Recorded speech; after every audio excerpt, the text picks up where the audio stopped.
Hey fellow freelancers, Johnny5 Live here, and in today's Anthem video, we're going to talk about the future of Anthem post-launch and how Bioware recently came out with a roadmap calendar showing their dedication to release post-launch content and quickly. So stay tuned and let's get into it.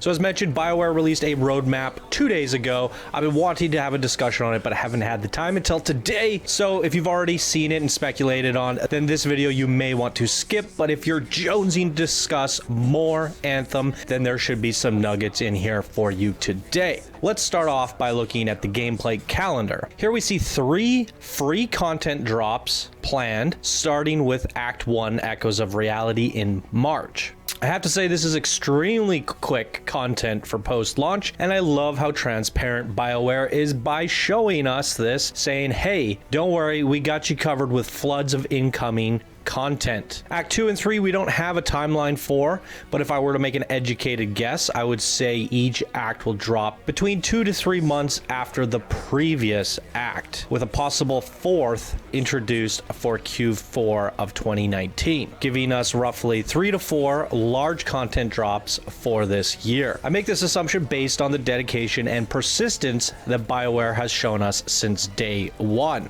which I want to quickly cover here. With all the controversy with studios delivering broken promises on their games these days and getting extremely bad press as a result, it seems Bioware wants to come forward as the white knight and leading example for the game industry. EA also certainly has some catching up to do and desperately needs to secure a win with the player base and public. So I see Bioware under this pressure cooker and not breaking from the pressure. They had a very rough VIP demo launch, but in all honesty, it didn't deserve the volume of hate and disrespect thrown at them. So many YouTube videos and comments claiming the VIP demo was a disastrous beta and the game is looking to have a terrible launch. I have to strongly disagree. The servers were hard to get into for 4 or 5 hours, yes. After that, I experienced some of my own infinite load screens, yes, but nothing a quick reboot didn't fix, and there were a few times I experienced some disconnects and rubber banding. Pretty average stuff for a day one launch when you compare it to every other online service game. In fact, it's probably one of the better of all of them. The next day, almost none of this stuff was apparent anymore. And then for the next open demo, it was flawless. My point here is it only took Bioware 24 hours to fix majority of people's complaints, to follow up with thousands of bug fixes for launch, which is literally quadruple the amount of fixes that Bethesda has been spending for the last 3 months on Fallout 76. Not to mention Bioware still managed to throw in a social hub for launch and this amazing roadmap to kick things off. I have to commend them. This is looking to be honestly one of the greatest game launches in history. They stabilized servers in hours, got to prime shape in days, added bonus content to the game for launch, and mapped out new content literally for weeks after launch. So again, they do not deserve any negativity in my opinion, and I do feel any that they are getting is from the old, bitter, and spiteful EA haters. While this is under the name of EA, it deserves a clean slate, and Bioware has delivered us many hours of enjoyment in the past. So again, guys, I don't think the launch was that rough at all. When you compare it to other games, it was actually one of the best in the last few years, or decade even, to be honest. And we're talking about this being a soft launch. The game isn't even out. So people are saying it had a disastrous launch, but that wasn't the true launch. So let's just back it up for a second, guys.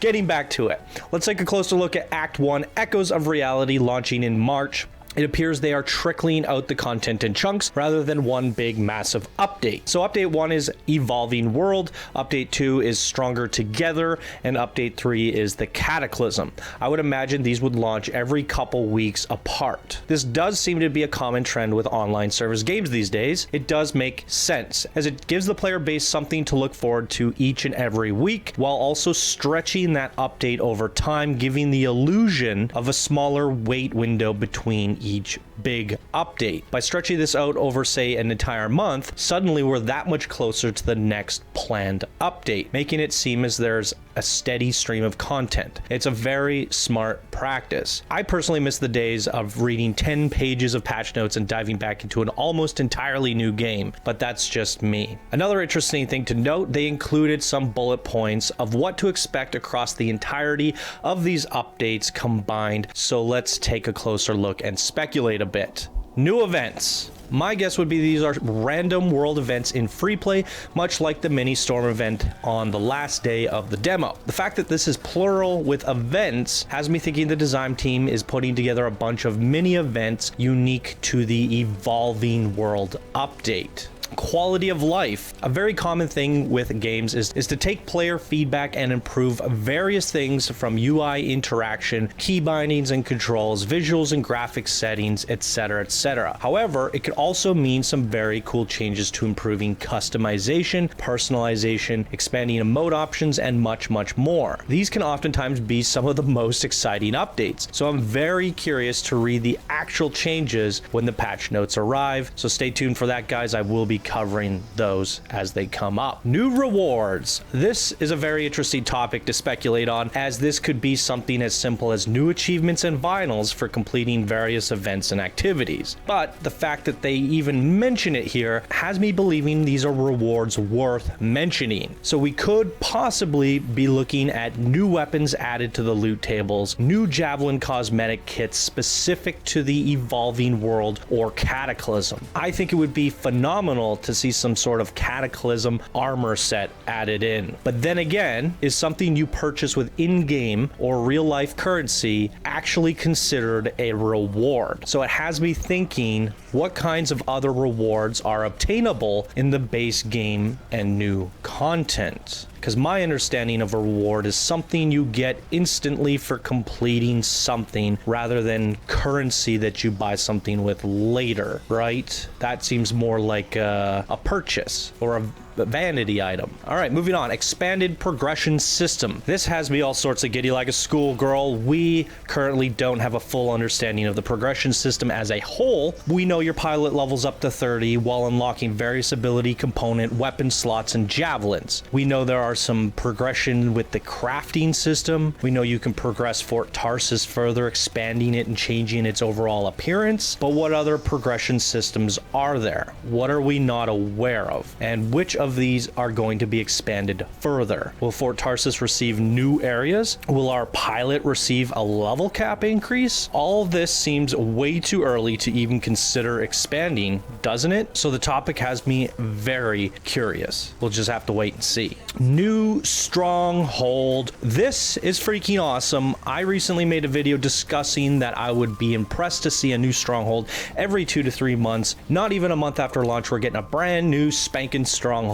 The fact that there are only 3 in the game at launch, this is obviously huge. Based on the Tyrant Mines only, I feel the strongholds are very well polished and offer a ton of replayability when compared to others games' dungeons. This, for me, personally, I think is what I'm most excited for, based off my enjoyment with the Tyrant Mines. Guilds and leaderboards. Well, guilds. Come join us on Discord, guys. Information is in the description below. Be a part of the Channel 5 Gaming Guild, and let's be the first to clear Grandmaster 3 strongholds, or at least we could try. Love the fact this game has guilds. Hope to see some sort of guild stronghold you can customize, and maybe that's part of the new rewards, quality of life, and progression system mentioned earlier. I would love a guild hall of some sort. I think that's freaking awesome. We'll have to wait and see. Leaderboards is a really interesting topic as well, as they add a ton of options for PvE based games, such as seasonal leaderboards and seasonal rewards. However, I feel this game would take much longer than a season window to complete all the way up to Grandmaster 3, so this leads me to believe that there will be no seasonal pilots right away, so it is interesting to speculate on how else these leaderboards could be utilized. My guess would be gear score leaderboards, who is technically the strongest player in the world, strongholds and Cataclysm leaderboards, such as the fastest times, harder difficulties, etc, and also integrate the guilds into that. What guild has cleared, Tyrant Mines in the shortest time on Grandmaster 3 and all that that stuff. Really love the leaderboard system, and I hope to see some sort of feature in the leaderboard itself, much like how Diablo 3 you can inspect the #1 character and see what loadout and gear they're using. This automatically creates some sort of in-game build guide for players to gauge what are considered good builds based off of leaderboards. I think that's freaking awesome. New missions. I want to think this is pertaining to the main story and Fort Tarsis. Otherwise, they would have said, you know, new legendary contracts or new event, right? So it has to be. So this does put some insight on the new rewards and progression systems. My guess is that they'll add in a nice chunk of new story missions relative to the evolving world and Cataclysm. Tie in progression and rewards to the missions and events. So I think it's all kind of starting to make sense as it's unraveling itself, but we still don't know what those new rewards and progression will be. But again, I'm going to assume that you're expanding Fort Tarsis, this new little expansion area revolving around the evolving world and Cataclysm events with some neat vinyls and things of that sort. But I also hope to see, like I said earlier, a set of gear that we can acquire from the Cataclysm. So the Cataclysm itself, the one big mystery. We've seen teases in trailers of the storm in the sky. My guess is the heart of the storm acts as some sort of gateway to a distant land, and